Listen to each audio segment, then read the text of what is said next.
Motions.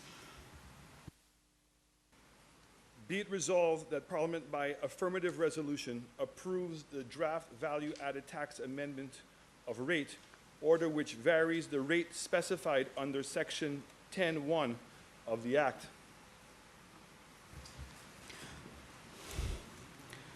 Honourable members, the question is that Parliament by affirmative resolution approves the draft value-added tax amendment of rate order which varies the rate specified under Section 10(1) of the Act. Honourable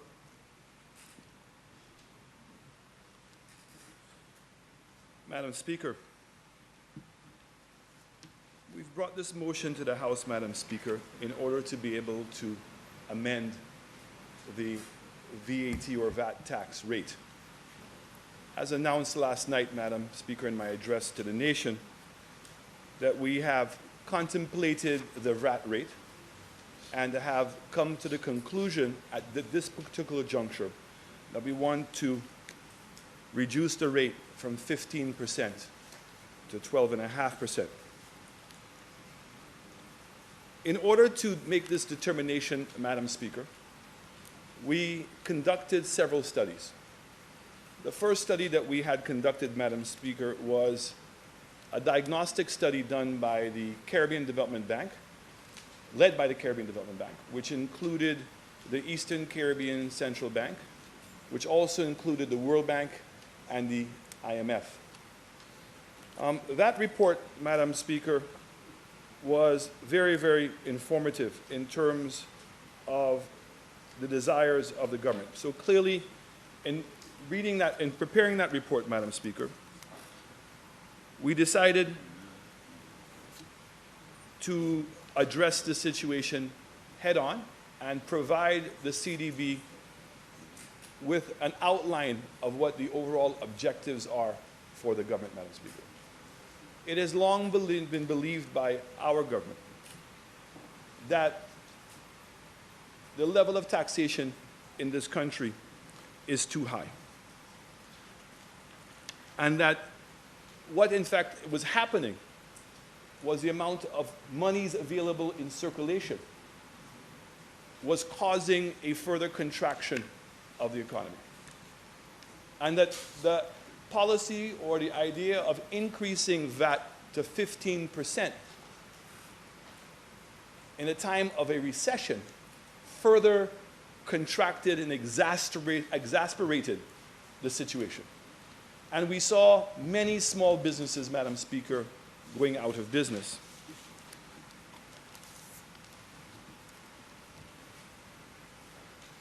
I want to read an opening section of the report, Madam Speaker. It says, while VAT now accounts for 50% of the indirect taxes and 37.1% of all tax revenue. So of all the tax revenue we collect, VAT is 37%. And taxes as a revenue is 50% of the overall form of taxation. Performance has been undermined by a plethora of exemptions and zero rating of goods. I bring this up because I remember in the campaign, Madam Speaker, I indicated that VAT is the most effective tax in collecting money. But a flaw in VAT is when we use it to be able to direct or implement a social program. And we're all tempted to reduce the VAT rate to zero or to exempt certain items from VAT being VATable. And so the report goes on and says that all tax revenue performance has been undermined by the plethora of exemptions and the zero rating of goods. One measure of VAT revenue productivity, the C coefficient ratio, calculated in 2014 at around 0.36%, suggested that there were inefficiencies in the system. Inefficiencies. Because of the number of exemptions that we had and how we had put together the VAT regime. That those could be driven by, one, a policy gap where there are a high number of exemptions or VAT is not applied on a single rate, or a compliance gap where VAT implementation is imperfect. With a ratio of 91% VAT, a compliance gap where VAT implementation is imperfect, where a ratio of 91% VAT compliance was found to be generally reasonable, although it has been declining gradually. So it means that we had a high amount of compliance to VAT when we first introduced it. But as VAT continued, the amount of compliance started to reduce, meaning that people found ways to get around the VAT net. And therefore, I don't think it's any secret that when you go to some stores, that you're offered the choice of paying cash or in getting a receipt.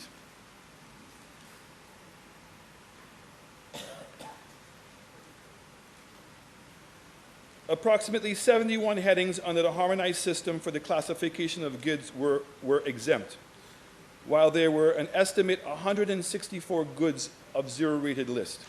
Some areas where there are maybe scope for closing loopholes, including zero rating exemption and some goods for consumption, both processed and unprocessed, the exemption of pharmaceuticals, including both prescription and over-the-counter medicines, from an environmental sustainability perspective, as well as the revenue of the zero rating of electricity services, could also be reviewed, and the treatment of water and sewage services that in the presence of an efficient targeting mechanism could also be reassessed. So in essence, what CDB is saying is that if you want to help people who cannot afford health care, then you must do it through a social program.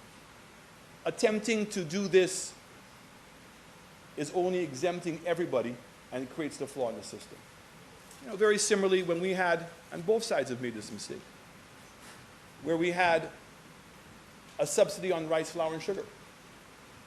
Regardless of what stage you are, what income level you were, you benefited from the subsidy.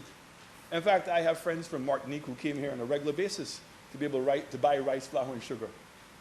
The productive sector, who uses any of those inputs in this processing, in its processing, were benefiting from those subsidies.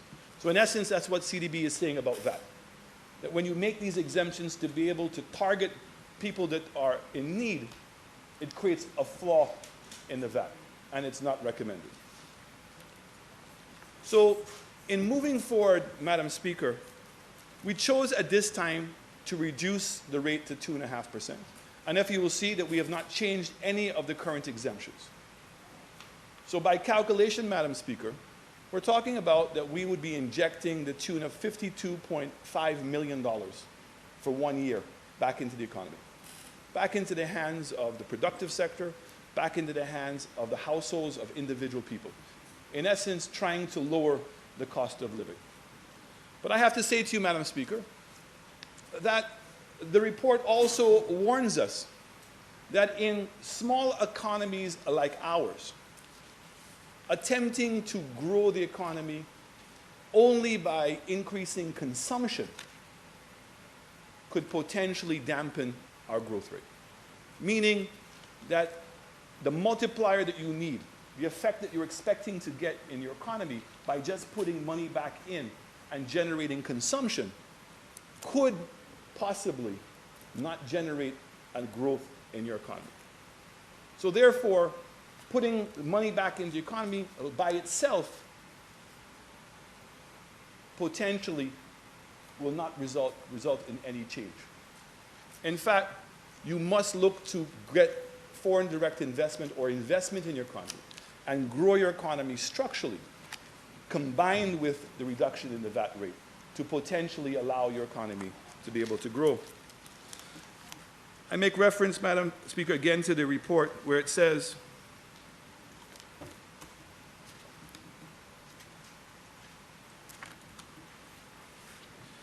it is within this context that the tax reduction measures now being proposed by the government of St. Lucia in an effort to reduce the cost of living and spur economic activity have to be addressed. All the intention of the proposed policies is laudable. They could have a more comprehensive, they could have an unintended consequence of undermining the fiscal and debt sustainability in the absence of a more comprehensive approach to achieving these objectives.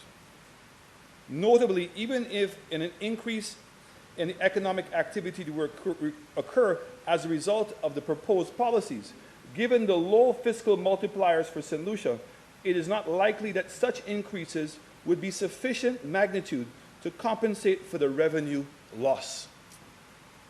So in English, what the bank is saying is that if you reduce the level of taxation income, and with the intention of reducing the cost of living, making life a bit easier for people, and by putting money in people's pockets, it potentially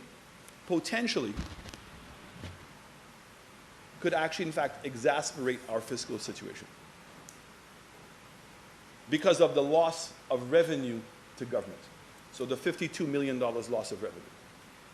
So that is why, Madam Speaker, we have deliberately introduced simultaneously to the drop in the VAT rate an increase in the airport departure tax. So we're going to be increasing the airport departure tax, Madam Speaker, by $73 from $25. And of that $73,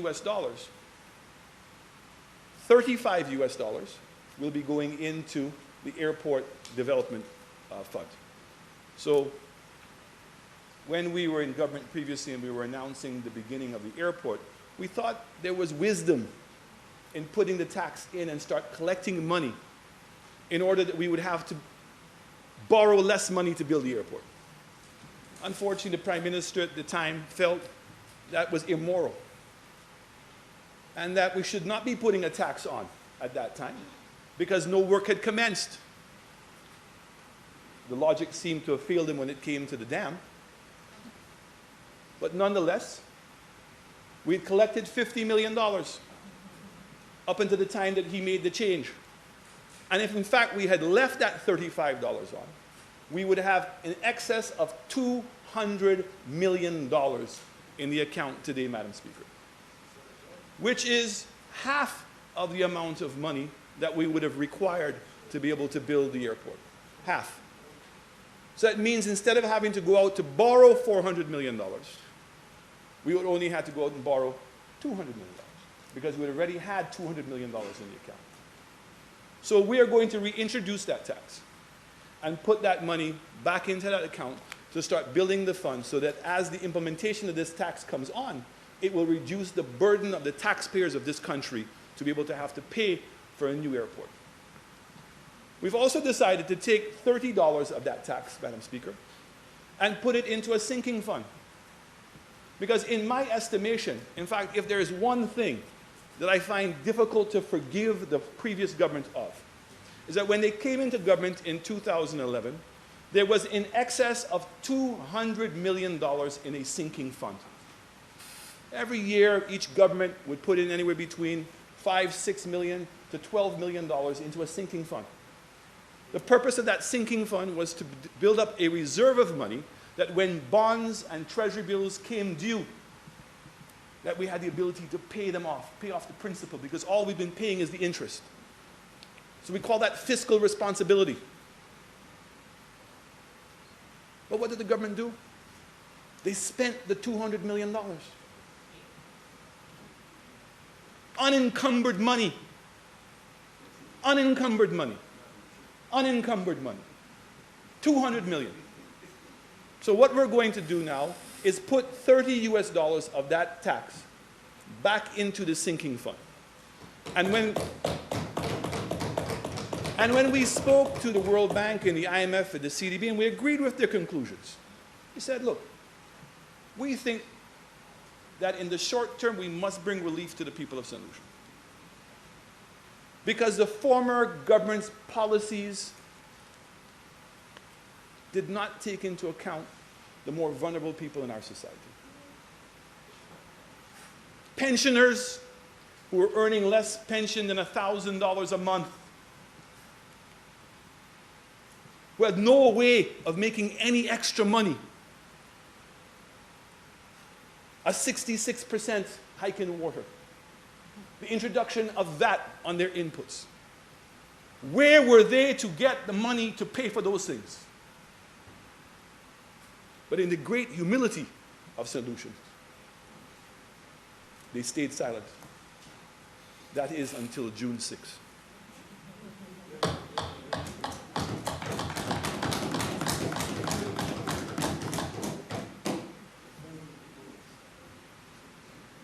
The young people who realize that you cannot have one job in this country to be able to survive. Not one. People know that they have to have multiple jobs. The mother who is taking care of the household, when everybody goes to work and to school, where does she find herself? Vending. Or a little farm to grow some stuff and then send things down to be vending. Young men who had jobs but knew that the construction jobs were not stable, took their money to buy a small truck, to find themselves in additional business. All of a sudden, the license fees were doubled and trebled in front of them. Many of them had to take those same trucks and park them and watch them. And every day be angry at a government that seemed insensitive to what they were trying to accomplish. But they too, Madam Speaker, on June 6th, were able to express their frustration. And the list goes on, Madam Speaker. People who had no money to simply go to a hospital, pay for a doctor's visit. People who didn't have the money to buy a prescription. People who were suffering in silence. So, what we have done, Madam Speaker, is reduce the 2.5% to bring some immediate relief to the public and to the businesses of this economy, but covered ourselves by putting the $30 US into a sinking fund. If in fact that we are able to stimulate the growth in this economy by bringing some new investment, which we've been working hard at, combined with now this new relief in the economy, which hopefully can increase the consumption, hopefully we see enough growth in the economy that we earn as much money taxation-wise with a lower rate. But if we don't, we are not going to jeopardize the vulnerability of this economy. So we're reserving those monies in order to be able to make sure we can cover the shortfall.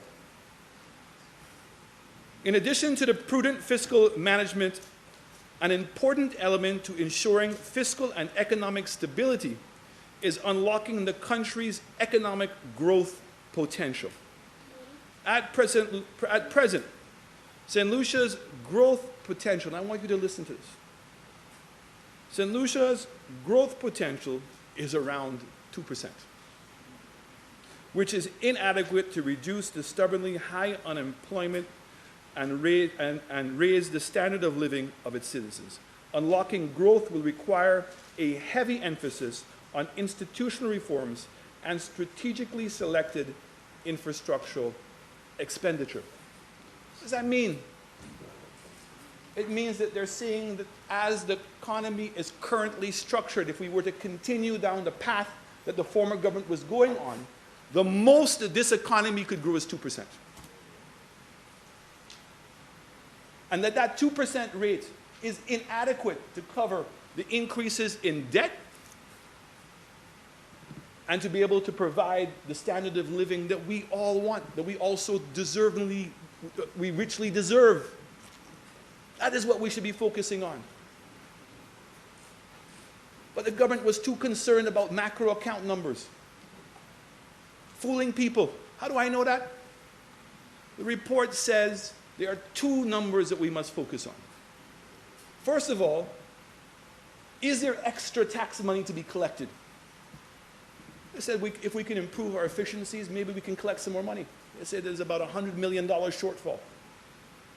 But the fact is that when we measure tax revenue as a percentage of the GDP, St. Lucia ranks at the same level of the developed countries of the world, meaning England and Germany and the United States of America. We're collecting about 25% taxes to GDP, 24.5%. And the rest of the Caribbean is at 21%. The second thing that was interesting in the report is that when you measure how we were spending the money, that St. Lucia ranks the lowest, meaning we were spending some of the highest amount of money in public sector investment, and we were getting the lowest rate of return. So we were making all these sacrifices, NICE and STEP, and the CDP program, and running around. That's what I'm saying to you, fooling the people of St. Lucia, because those investments were not improving the capacity of the country to grow. That is the reality. That is the reality, and the numbers are there to speak for itself. 3 years of economic contraction, and come here and talk about 1.3% growth, when for 3 years we declined. What about talking about leaving the country better than you found it? It's okay to criticize the former government, but leave it better than you found it. And then those words resonate more with people. But in fact, you all left it worse than it was before. Some reforms which the government of St. Lucia should consider include exploring the linking of wage increase to productivity in the public sector, raising labor productivity by enhancing private sector participation in curriculum development to address the current skills and mismatches. You know, I remember when a very well-respected political leader, Prime Minister Owen Arthur, came and spoke on their platform. But they were focused on what Owen was saying about me wanting to reduce VAT. And here we are reducing VAT. But Owen also said to them what?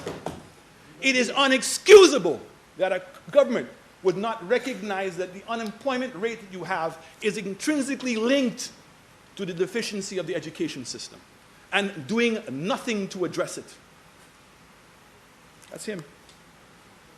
But people were over there on the other side celebrating, saying, oh, he's telling Chastanet he can't reduce VAT. As if you're celebrating the fact that people should not get a benefit.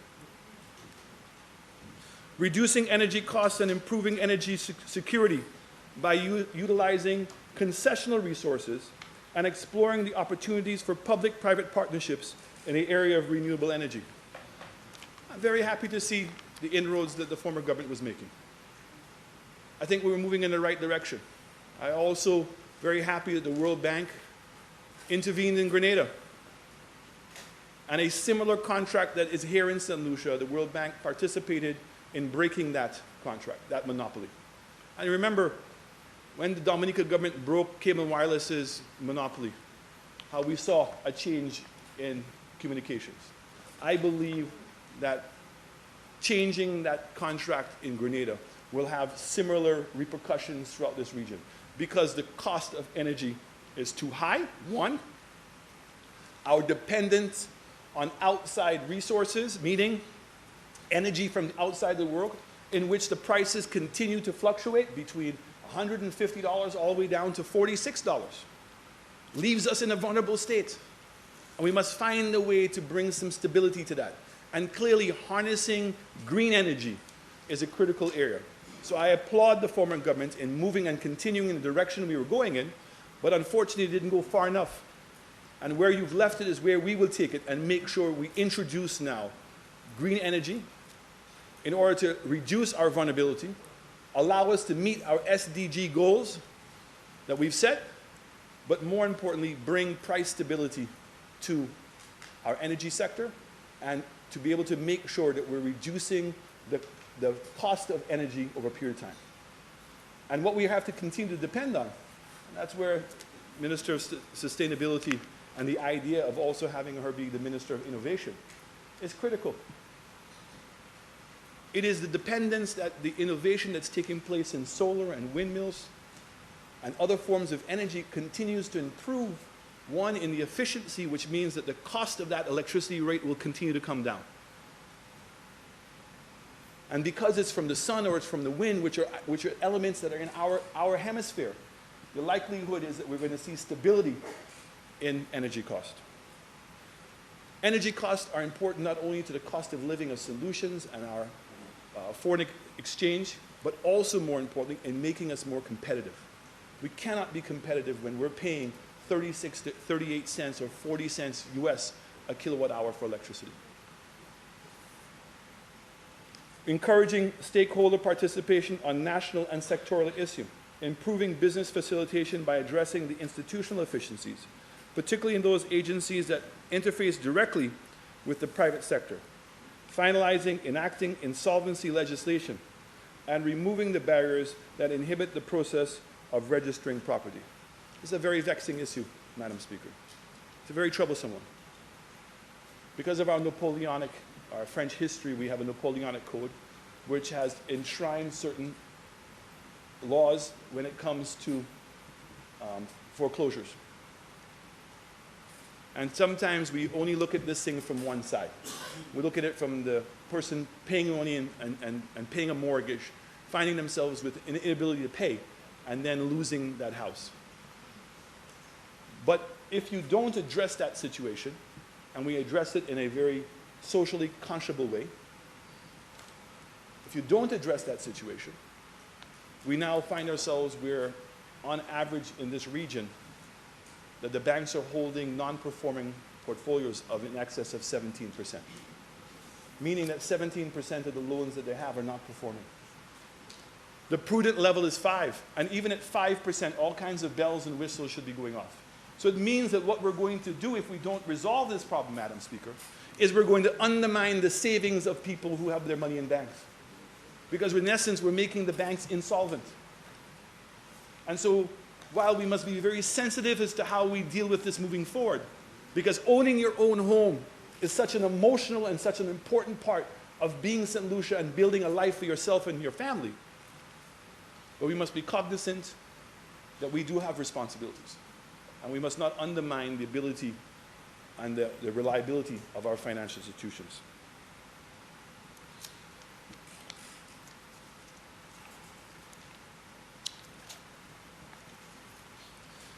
In light of the preceding discussion, the Government of St. Lucia should seek to review the system of taxation with the aim of enhancing efficiency, equity, and transparency.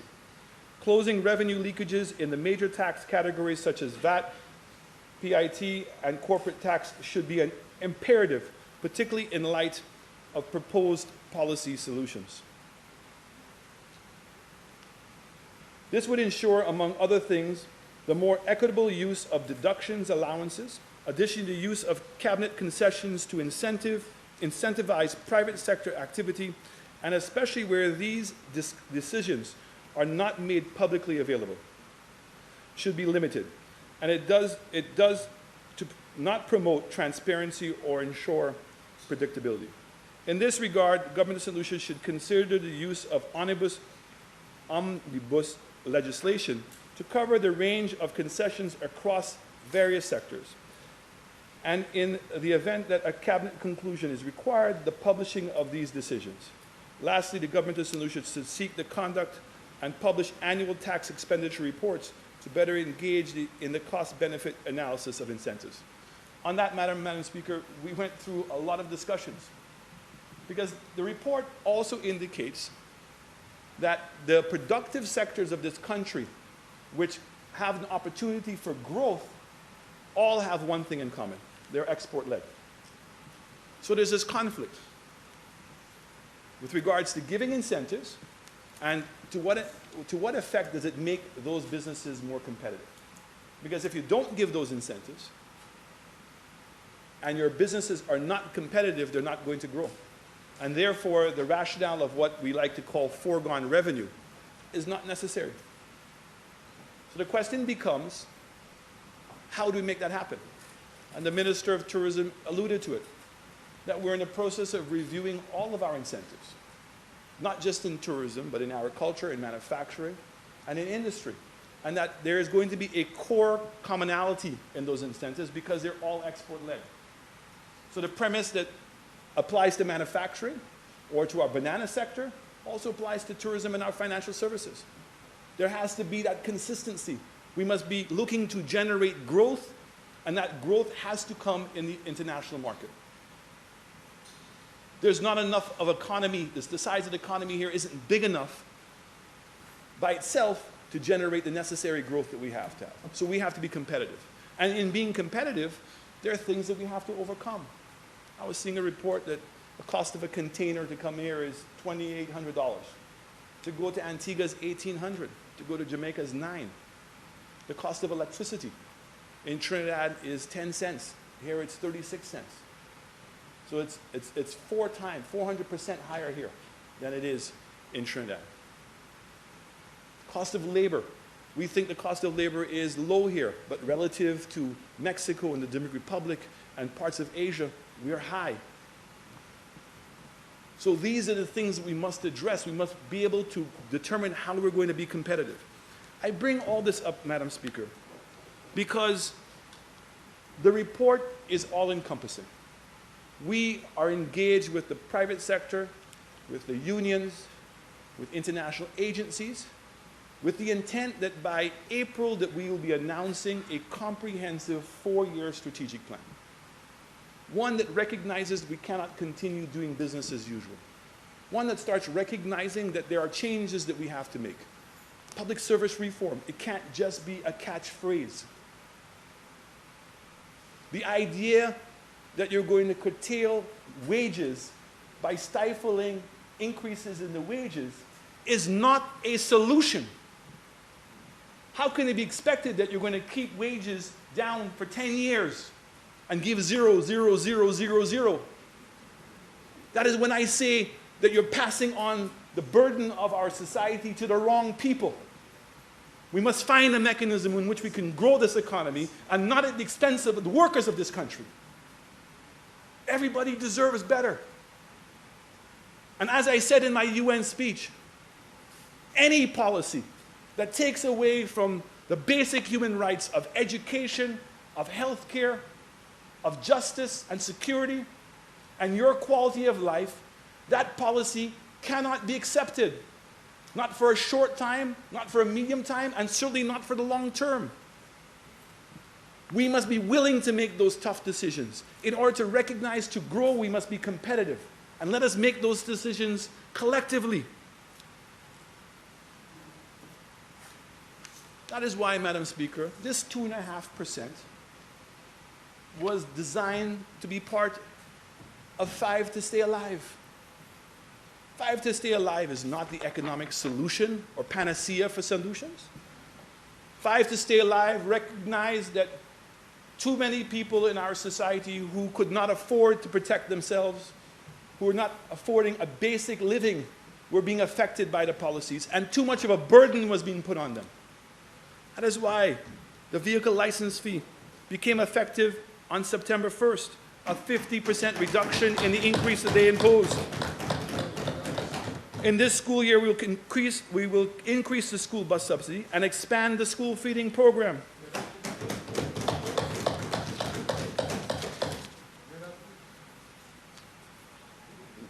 Property taxes. We all should pay property taxes. But the system of imposing property taxes based on the value of your land. Well, you know what?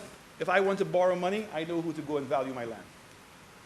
If I want to sell my property, I know who to go and value my land. If I want to pay taxes, that's not the same person that's going to evaluate my land. And unfortunately in St. Lucia, we have the choice. So valuation of land is not the appropriate way in this economy to be able to assess the property taxes. So we have to find a new system. So while we're finding that system, this government has seen it fit to make sure that the money stays in the pockets of the people who could not be affording at this point to pay the property tax. And even though many of the people were not paying the property tax, they are good, conscionable people. They are Catholic people.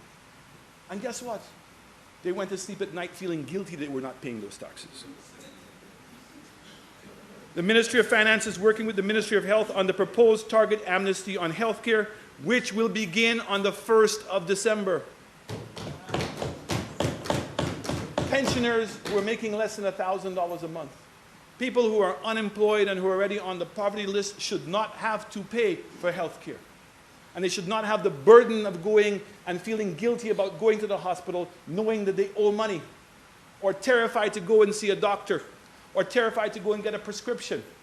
Until we get the healthcare system, we cannot continue to allow them to carry the burden.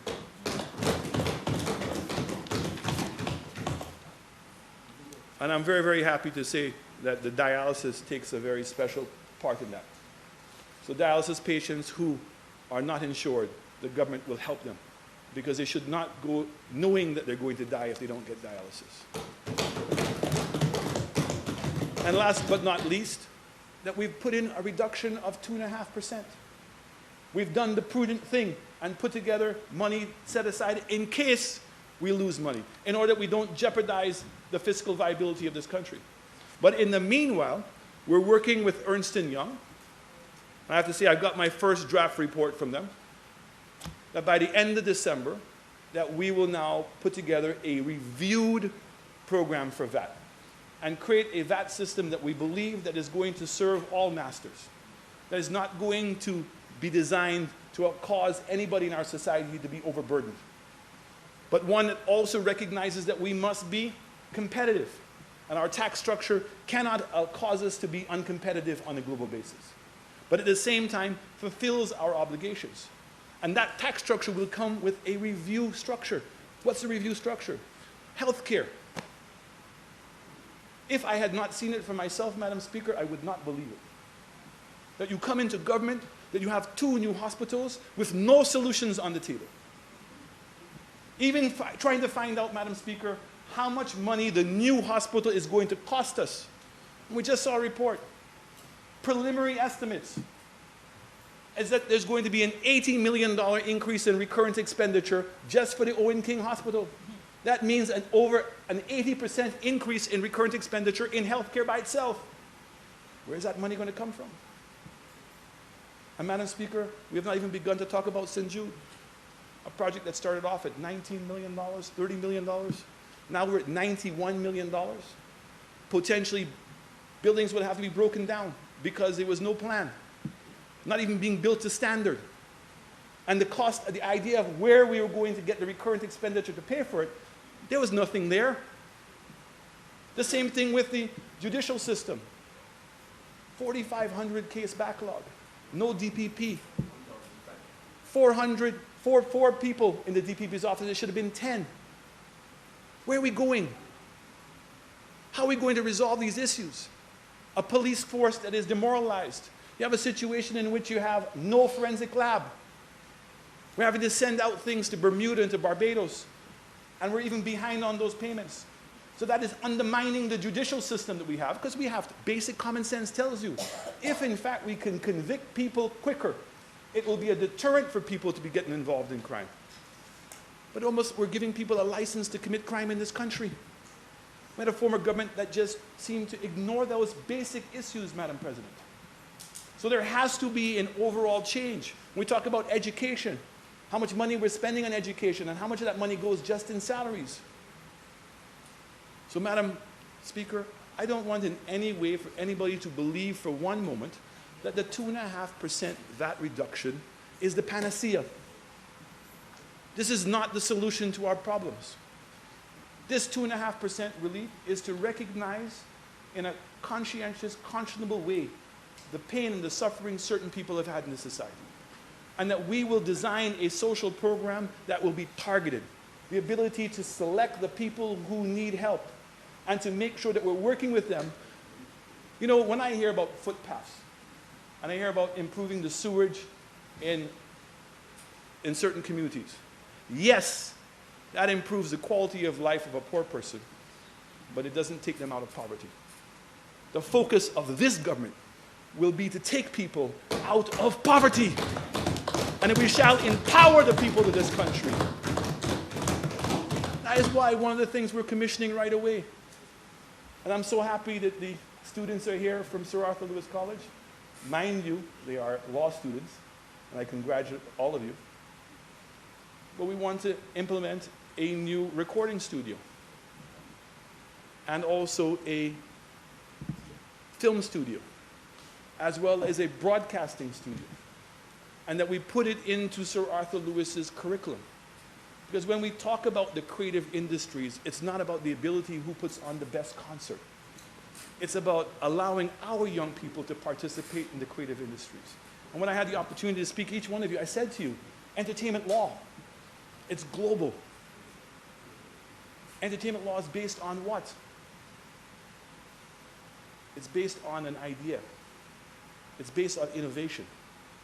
And the great thing about an idea and innovation, it has no borders.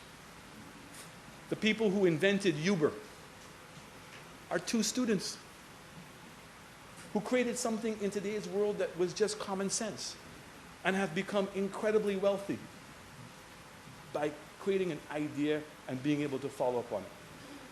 And I encourage all the young people to follow in the footsteps of the people in this country who have been successful. People who have taken on the world intellectually, Sir Arthur Lewis and Derek Walcott. If they can do it, why not you? So, Madam Speaker, I rest at this moment only to say that this government is acting in a prudent fashion.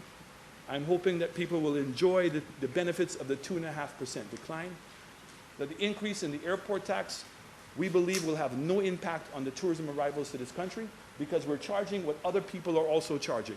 It doesn't make us any more or less competitive than anybody else.